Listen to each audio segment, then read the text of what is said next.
So what I thought I'd do today is pop across to Melton Mowbray and ride the Rutland TT. Got myself a Dickinson and Morrison homemade pork pie from the old pork pie shop. Without further ado, what we're going to do now is get on the road and ride some fantastic roads to the Rutland TT. Well, good afternoon folks. Welcome to Melton Mowbray, home of the famous pork pie.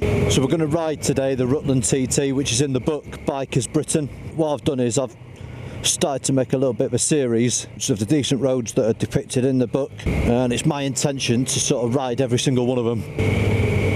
So we're just leaving Melton Mowbray town centre, having just purchased a decent handmade pork pie from ye old pie shop.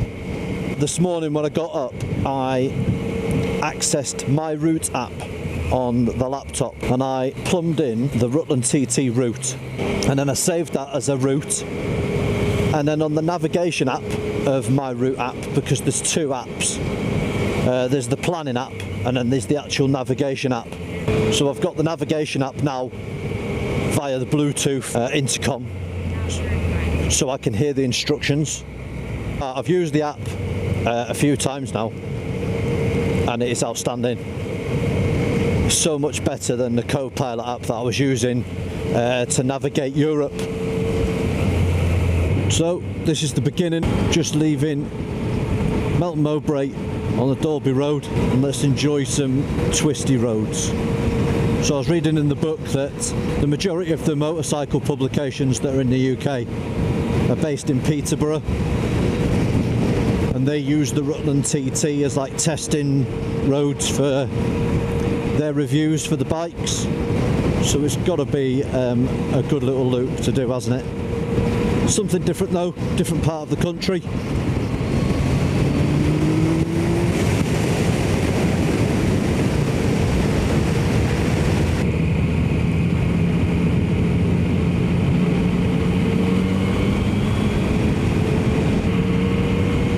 Hopefully we get some more of these quaint villages and thatched cottages and old English pubs.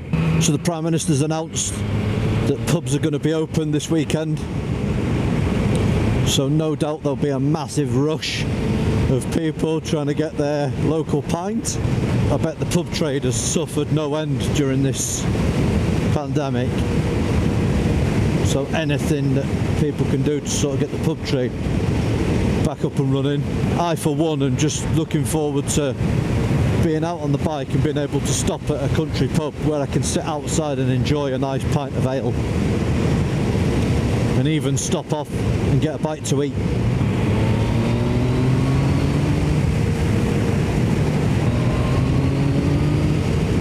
Yeah, so it's my intention to do all the roads that are detailed in the Bikers Britain book. So I've started off with a couple of local loops. I have ridden a couple of Peak District loops, but I haven't made videos of them, so it gives me an excuse to go back up there again and ride them. Wales are looking to be opening their roads again and opening up tourist stuff in very shortly, in the next week or two. We're just waiting for confirmation, but as soon as that happens, then it's over to Wales to explore Barmouth and Portmeirion and Snowdonia and all that. And then hopefully, if they've opened campsites in Wales, then we'll look at doing a 2 or 3 day Welsh weekender.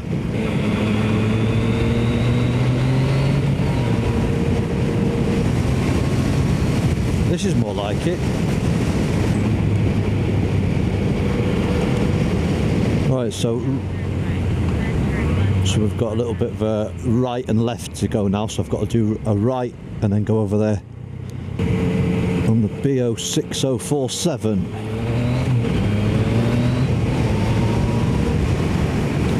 Yeah, so if you're watching this and you've ridden some awesome roads, stick them in the description below, and then what I'll do is I'm going to try my best to get across and then ride some of them. So they're opening campsites this weekend in England, because it means that I can probably get out now for more than one day. I can sort of get the Lomo dry bags slapped on the back of the bike, put some camping gear in the back, and then just maybe go to the coast and then stay over a night and then come back. I think Scotland as well, they're looking to open campsites very shortly, but it is midgy season at the moment up there now.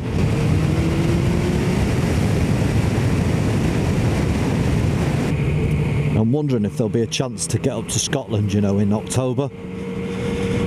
I don't know what's happening with work at the moment. I don't know what's happening with when I can take leave and stuff, so it's all a little bit up in the air if I'm honest. But it'd be nice not to waste this year and enjoying some twisties and camping as well. You know, I mean, getting out for a couple of days. And I think that's more likely to be now October, I think.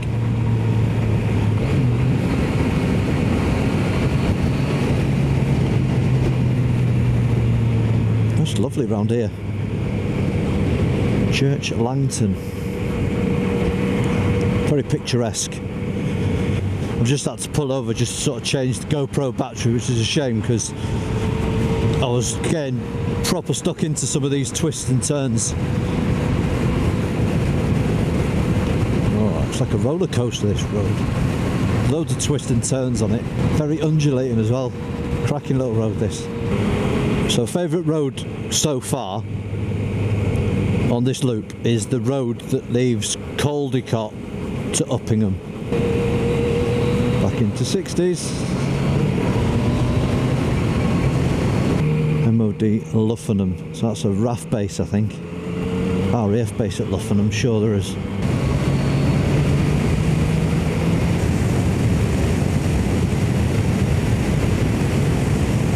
Yeah, I'd ride that again, that road from Caldicot to Uppingham. I would ride that over and over again. That's an awesome stretch of road. Yeah, this route, it takes you through loads of villages, and what I would rather do is I would rather circumnavigate the villages and then sort of pick one to sort of ride through and stop and have a beer, but then the most of the time spent on country roads. Country roads, country roads. Yeah, so I would rather do that and circumnavigate all the villages and stay on good twisty roads, if you know what I mean. So I just stopped at Rutland Water just to have a nosy round. Brought back some memories. He was walking the dog there as a kid when I was about 10 years old, many moons back. What was that, 1986? So I've made a massive boo and I forgot to bring my phone charger and my battery's down to 9%. Luckily, I know these roads like the back of my hand, but I don't need the sat-nav to enjoy the roads. I just need the sat-nav to tell me how to follow the route correctly.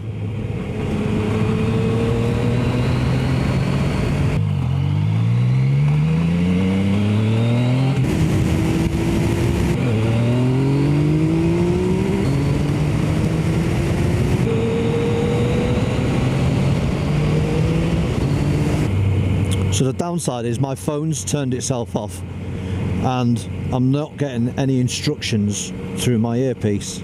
So I've learnt a valuable lesson. The first lesson is write down your route on a bit of paper and keep a backup. The good thing about that is that I can now explore roads around here that I probably wouldn't have explored.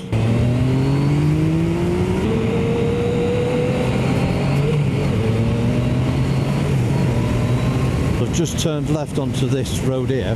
This is epic.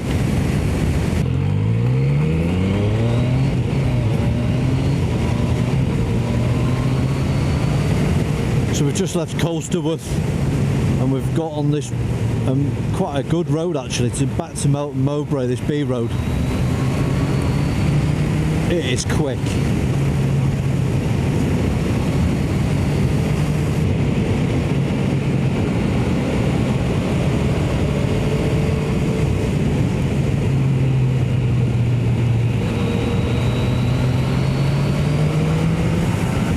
This is the final leg now to Melton Mowbray, back to where the loop started, and this is a great road. On this whole loop, the roads have been fantastic. The quality of the roads is really good. I can understand why they call it the TT.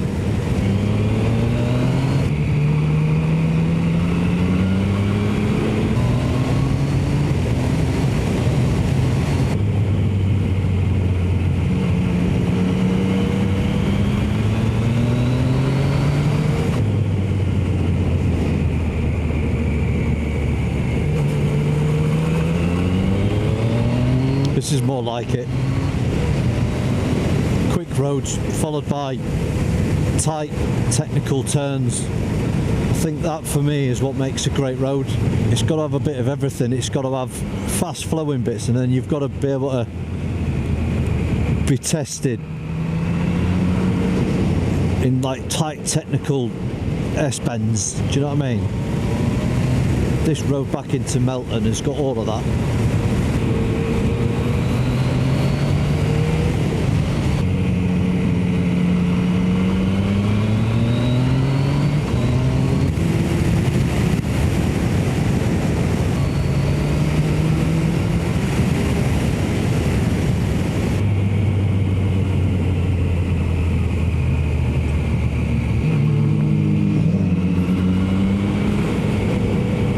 I'm loving this road coming back into Melton.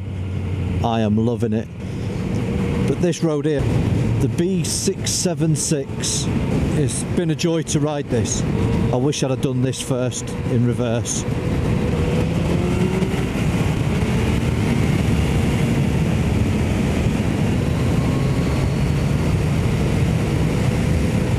I haven't seen any bikers hardly on the other roads. As soon as I've got on this road coming up the other way, there's been biker after biker.